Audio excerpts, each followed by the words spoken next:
Hello viewers, in this video we're going to talk about the Sichuan earthquake. We're going to start out by looking at where this earthquake occurred. Sichuan is a province in central China. It is shown in red on the map you're currently looking at. The 7.9 magnitude earthquake occurred on May 12, 2008 in the mountainous central region of Sichuan shown here. The earthquake epicenter was on the Longshan fault zone where the arrow was pointing. This zone is between the Tibetan Plateau and Sichuan Basin. Now we're going to look at the activity that caused the earthquake to occur. The Sichuan Basin and Tibetan Plateau are converging. Compressional forces brought on by this shift sheared the ground in two locations along the fault, thrusting the ground upward by approximately 9 meters in some areas. With this being said, it is no wonder that the damages and effects were so devastating. The epicenter was less than 60 miles from Chengdu, the capital of the Sichuan province.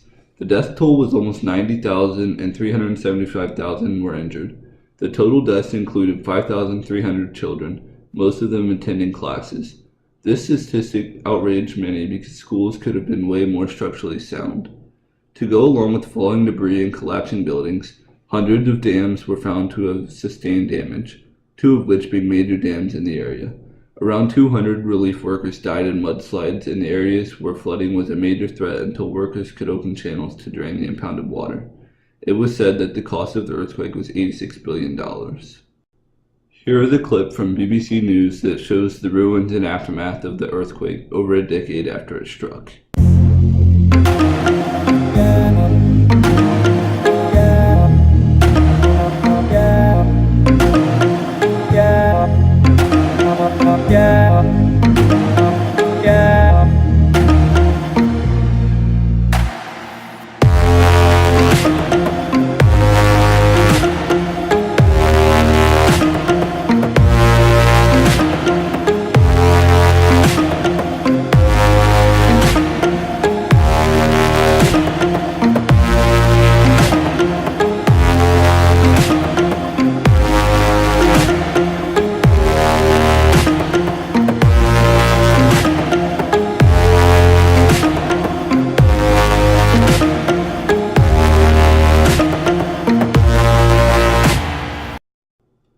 As you just saw, the surrounding areas were left in ruins following the earthquake back in 2008, but the damage continued after the main shock.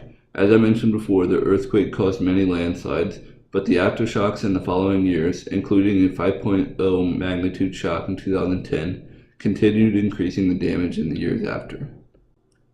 Responding to the earthquake is one of the most important factors in limiting the number of deaths. Controlling disease is usually one of the biggest concerns. The Chinese government did an excellent job of this. Their main approach was to restrict movement. Police and military set up roadblocks in the following months. The purpose of this was to prevent unnecessary travel in the disaster zone. The other tactic the government used was sanitizing the area. To do this, personnel sprayed traffic passing through with disinfectant in the belief that this would also reduce the risk of disease.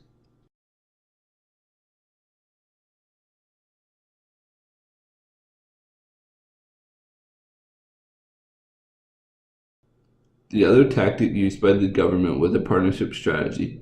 Partnerships were when badly affected counties were paired with other Chinese provinces that were wealthy and could provide aid. For example, Sichuan County, the epicenter of the earthquake, was paired with the wealthy Guangdong province for assistance with long-term reconstruction.